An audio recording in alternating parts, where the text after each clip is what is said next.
16 Kerala KKMA അനുമോദന സദസ്സും motivation ക്ലാസും സംഘടിപ്പിക്കുന്നു. കുവൈറ്റ് കേരള മുസ്ലിം അസോസിയേഷൻ അംഗങ്ങളായവരുടെ മക്കൾക്കുള്ള അനുമോദന പരിപാടിക്ക് തുടക്കമായി.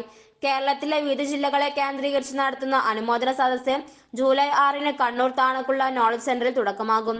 SSLC +2 ക്ലാസ്സിലെ വിജയിക്കുള്ള ഉപഹാരങ്ങൾ നൽകി ആദരിക്കുന്നതോടൊപ്പം മോട്ടിവേഷൻ ക്ലാസും ലഹരി വിരുദ്ധ ക്ലാസും കൂടി ഉൾപ്പെടുത്തിയാണ് പരിപാടി ക്രമീകരിച്ചിരിക്കുന്നത്. KKMA സംസ്ഥാന കമ്മിറ്റിയുടെ സാന്നിധ്യത്തിൽ വിവിധ കണ്ണൂർ, കോഴിക്കോട്, മലപ്പുറം, പാലക്കാട്, കാസർഗോഡ്, കോട്ടയം, തിരുവനന്തപുരം, തൃശൂർ, കൊല്ലം ജില്ലകളിലായി 655 കുട്ടികളെയാണ് KKMA ഈ വർഷം ആദരിക്കുന്നത്. കേരള വഖഫ് ബോർഡ് മെമ്പർ VP സൈനുദ്ദീൻ ഉദ്ഘാടനം നിർവഹിക്കുന്ന കണ്ണൂർ പരിപാടിയിൽ CGയുടെ പ്രമുഖ മോട്ടിവേഷന്മാരായ നസ്രുൽ ഇസ്ലാം, അഷ്റഫ് പടാന എന്നിവർ വിവിധ വിഷയങ്ങളെ അധികരിച്ച് സംസാരിക്കും. ചടങ്ങിൽ വെച്ച് കണ്ണൂർ ജില്ലയിലുള്ള KKMA അംഗങ്ങളുടെ മക്കൾക്കുള്ള ഉപഹാരം സംസ്ഥാന കമ്മിറ്റി സംഘടിപ്പിക്കുന്ന കുടുംബ സദസ്സിൽ വെച്ച് വിതരണം ചെയ്യും.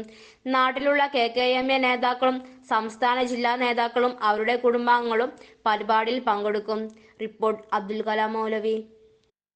പക്ഷമില്ല, വിവേചനമില്ല. നേരിനൊപ്പം, നാടിനൊപ്പം, നാട്ടുകാർക്കൊപ്പം. News 16 Kerala channel.